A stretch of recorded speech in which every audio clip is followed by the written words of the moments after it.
بسم اللہ الرحمن الرحیم۔ السلام علیکم ورحمۃ اللہ وبرکاتہ۔ رمضان میں عمرہ کے سفر میں روزہ چھوڑنے سے عمرہ کے فضائل حاصل ہوں گے یا نہیں ہوں گے؟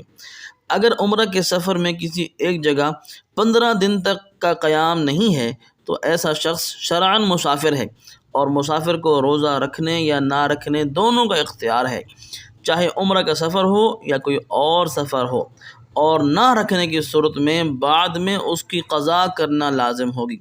تاہم اگر سفر کے دوران روزہ رکھنے میں سہولت ہے، دشواری نہیں ہے، تو روزہ رکھ لینا ہی بہتر ہے۔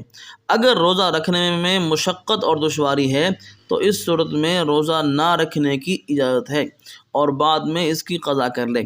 بہرحال اگر سفر کی حالت میں روزے کی ترک کرنے پر رخصت پر عمل کرتے ہوئے روزہ نہیں رکھا تو اس سے عمرہ کا ثواب اور فضیلت پر کوئی اثر نہیں پڑے گا، کیونکہ یہ رخصت اللہ تعالیٰ نے خود دی ہے، اور اللہ تعالیٰ اس بات کو پسند فرماتے ہیں کہ اس کی رخصت پر بھی عمل ہو، جیسا کہ عزیمت کے کام پر عمل اللہ تعالیٰ کو پسند ہے۔ لہذا عمرہ کے جو فضائل ہیں وہ بہرحال حاصل ہوں گے۔